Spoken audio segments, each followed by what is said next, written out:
Hi, everybody. My name's Lynn Hayes. I wanted to welcome you to my channel. Thanks for visiting me here. Today, I'm going to be talking about the astrology for the week of May 11th. There's a lot going on this week, and it's helpful to know what kind of energies are coming up so that we know how to work with them.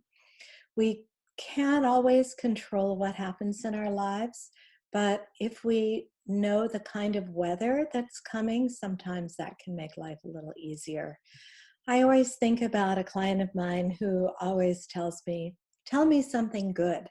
She always wants to know, what's Jupiter doing today? What's Jupiter doing in my chart?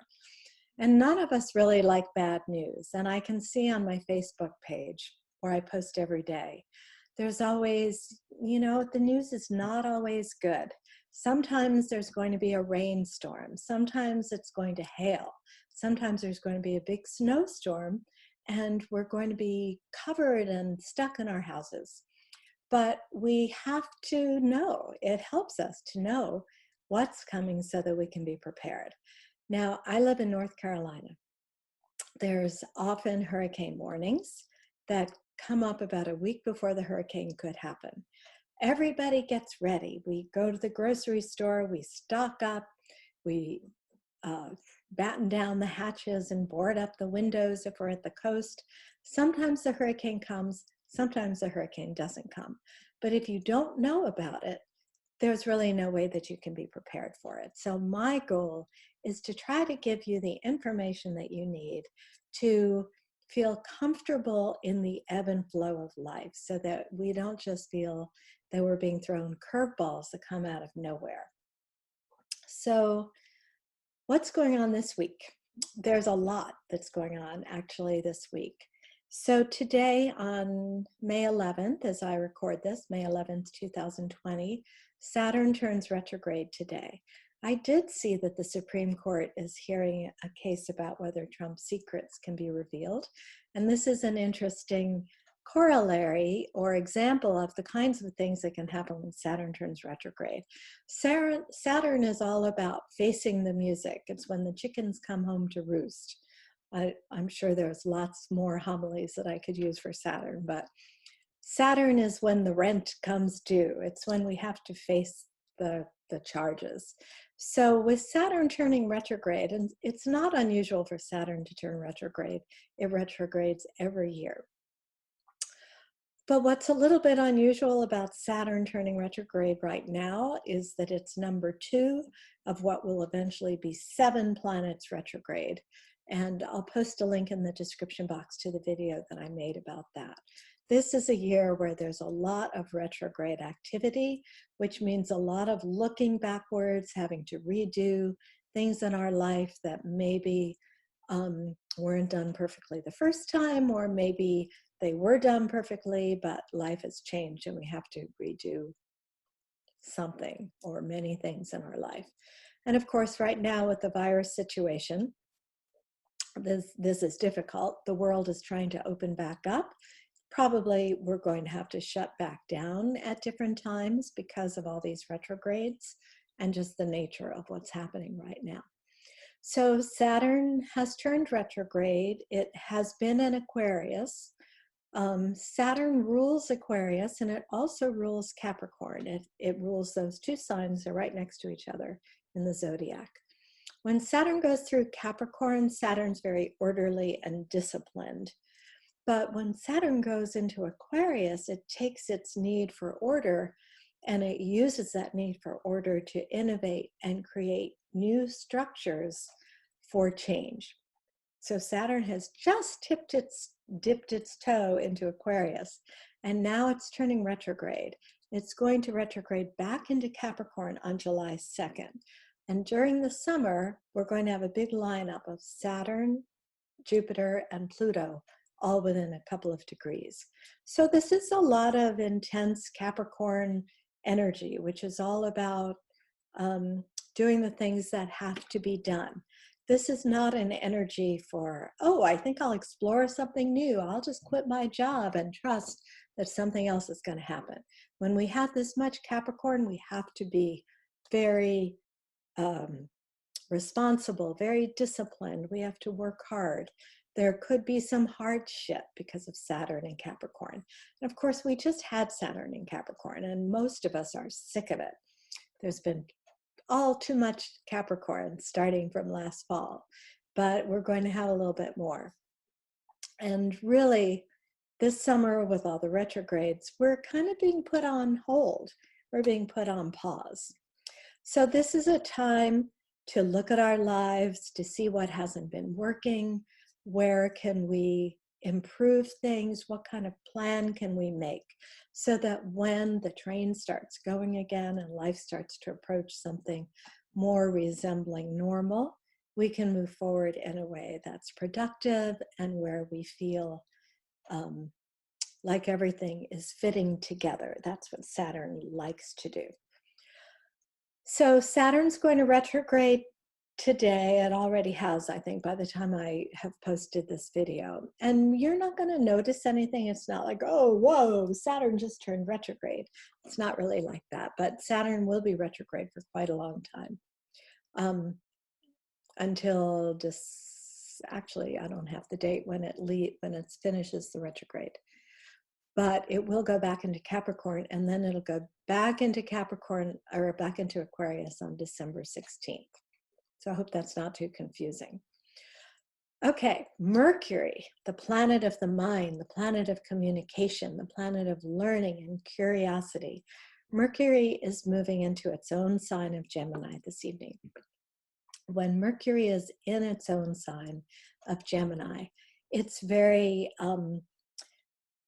it's much more flexible than it has been through its journey through Taurus. It's more easily able to embrace new ideas. There's a lot of adaptability to new situations, which is something that we could really use right now, and also more mobility. Mercury also has to do with short trips, short travels in cars, trips between towns, that sort of thing. So with Mercury moving into Gemini, we'll probably see more mobility out in the world as well.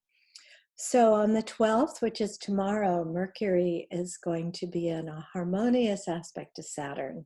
That's going to be really good for any kind of work that requires focus, or just generally feeling good about things. Saturn provides a lot of stability. That's its positive attribute.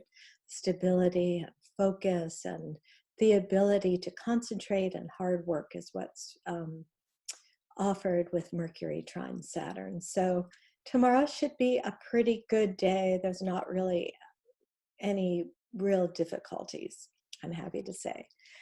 On May 13th, Mars, which has been in Aquarius, is going to be moving into Pisces on May 13th. And it will be in Pisces until it goes into Aries on June 27th. Mars is not happy in Pisces. I'll just say it that way. Mars is the planet of drive and action and desire and what we need and what we want. And in Pisces, all those things become sublimated. Pisces is about spiritual unfolding. It's about yearning to merge with the divine soul within us. Sometimes we do that through meditation, sometimes through experiencing beautiful art, sometimes through watching too much television, sometimes through drinking too much wine. I think you get where I'm headed with this. So when Mars is in Pisces, it can be really difficult to even know what we want. There can be a lot of passive aggressive behavior in the world because everybody is affected by this to some degree or another. It might be easier for those of you whose Mars is actually in Pisces because the whole world is working that way. So Mars will be in Pisces until June 27th. So we have quite a few weeks of that. Venus is going to turn retrograde on May 13th, that same day.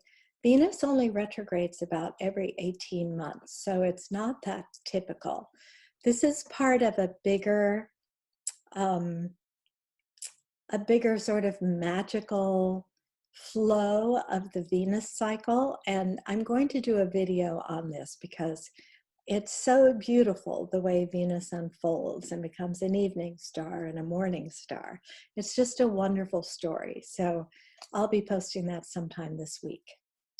But when Venus is retrograde, I've heard a lot of people, in fact, a lot of clients ask me, is this a bad time to start a relationship or to go into a partnership? And it's not so much that. It's not that it's a bad time to start a relationship, but often there's some old patterns that need to be repaired. We do sometimes often hear from people from the past, friends or loved ones or lovers, where things didn't work out and they get in contact, because there's this tendency to kind of look back into the past with any retrograde. We're looking back to say, oh, remember that person? I wonder what they're doing. So this is a big thing that can happen when Venus is in retrograde. We can see relationships being repaired. We can see some problem solving. A lot of us are confined with our significant others. That may be difficult for some people. With Venus retrograde, there's going to be a focus on that. And this could be wonderful if things are actually repaired. It could be challenging if you realize that there's really no repair that's possible. So just be aware of that. Venus is going to be in Gemini, where it is now, until after it turns direct on June 24th. So Venus is retrograde between May 13th and June 24th in the sign of Gemini. So the good thing about that is when Venus is in Gemini, it is more flexible, it's more adaptable. These sorts of changes are more difficult when a planet is in a fixed sign, where we are more fixed in our ideas and where change is more difficult. So I think that's all that I have to tell you today. I'll be back this week with a video on Venus retrograde. Next week, I will be back in time for the sun to move into Gemini, and then we'll have a whole new range of experiences. So thank you so much for joining me. If you like this video, please give it a thumbs up, and I'll look forward to seeing you next week. Thanks so much. I also want to talk a little bit about Jupiter, which also turns retrograde the same day as Venus. Jupiter will be retrograde until September 12th, so it will be retrograde for quite a while. And Venus and Jupiter turn retrograde on the same day in the same week that Saturn turns retrograde. So this is a lot of reversal and a lot of energy shifts.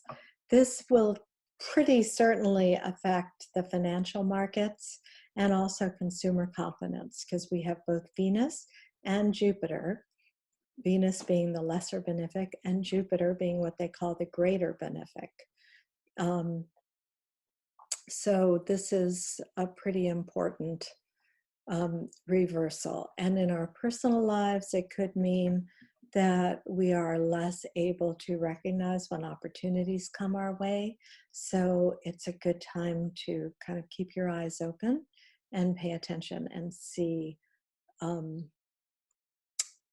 if you can really notice when there's some openings for you to do some of the things that you want to accomplish. Jupiter and Pluto are going to be within a few degrees of each other for much of the year. So this is kind of an interesting time. It's a time when we could have a lot of power to achieve our goals, and it's also a time when our goals can be blocked, and you might wonder, how can these two things happen at the same time? But that's what we have now with Jupiter's expansion and Pluto's compression. It's going to be a time when we need to really tune in to the message of the soul and what is for our highest good and the highest good of everybody. So that's just a brief word about Jupiter retrograde. I also want to talk a little bit about Jupiter, which also turns retrograde the same day as Venus.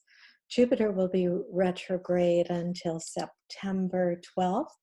So it will be retrograde for quite a while. And Venus and Jupiter turn retrograde on the same day in the same week that Saturn turns retrograde. So this is a lot of reversal and a lot of energy shifts. This will pretty certainly affect the financial markets and also consumer confidence, because we have both Venus and Jupiter, Venus being the lesser benefic and Jupiter being what they call the greater benefic. So this is a pretty important reversal. And in our personal lives, it could mean that we are less able to recognize when opportunities come our way. So it's a good time to kind of keep your eyes open and pay attention and see if you can really notice when there's some openings for you to do some of the things that you want to accomplish. Jupiter and Pluto are going to be within a few degrees of each other for much of the year. So this is kind of an interesting time. It's a time when we could have a lot of power to achieve our goals, and it's also a time when our goals can be blocked, and you might wonder, how can these two things happen at the same time? But that's what we have now with Jupiter's expansion and Pluto's compression. It's going to be a time when we need to really tune in to the message of the soul and what is for our highest good and the highest good of everybody. So that's just a brief word about Jupiter retrograde.